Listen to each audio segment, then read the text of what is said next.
Hello friends, today we are going to discuss regarding echocardiography findings in a patient with aortic stenosis.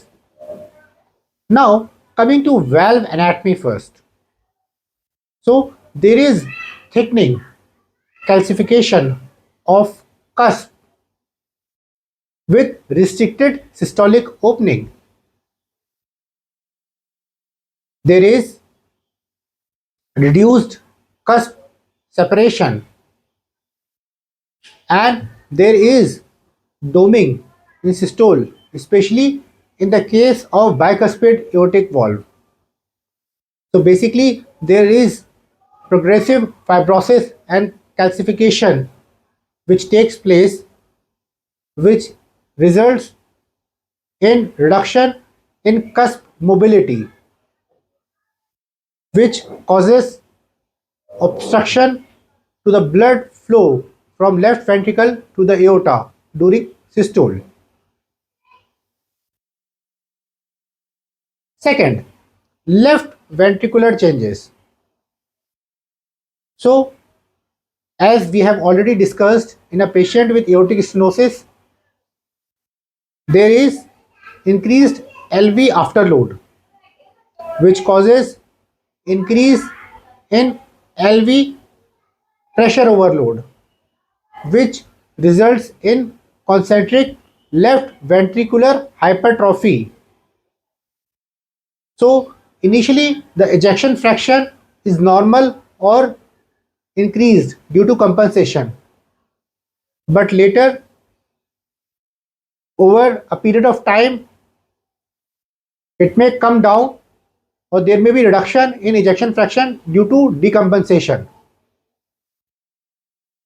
Then diastolic dysfunction from grade 1 to grade 3 may be present in a patient with aortic stenosis.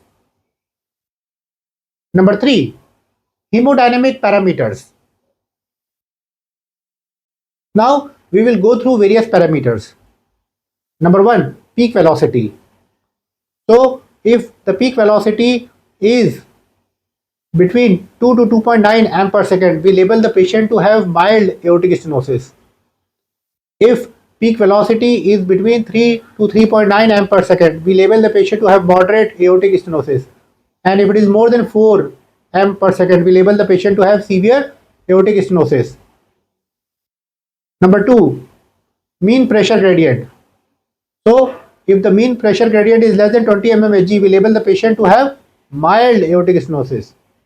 If mean pressure gradient is between 20 to 40 mmHg, we label the patient to have moderate aortic stenosis. And if mean pressure gradient is more than 40 mmHg, we label the patient to have severe aortic stenosis. Number 3, aortic valve area. So if the aortic valve area is more than 1.5 centimeter square, we label the patient to have mild aortic stenosis. If it is between 1.5 to 1 centimeter square, we label the patient to have moderate aortic stenosis. And if it is less than 1 centimeter square, we label the patient to have severe aortic stenosis. Now we will go through flow patterns. So in aortic stenosis, there is increased velocity jet across the valve, especially in 5 chamber view. Then there can be other associated findings in a patient with aortic stenosis, which may include: number 1, there can be aortic root dilatation or ascending aorta dilatation, as in case with bicuspid aortic valve. Number 2, there can be secondary MR or diastolic dysfunction along with aortic stenosis. Thank you.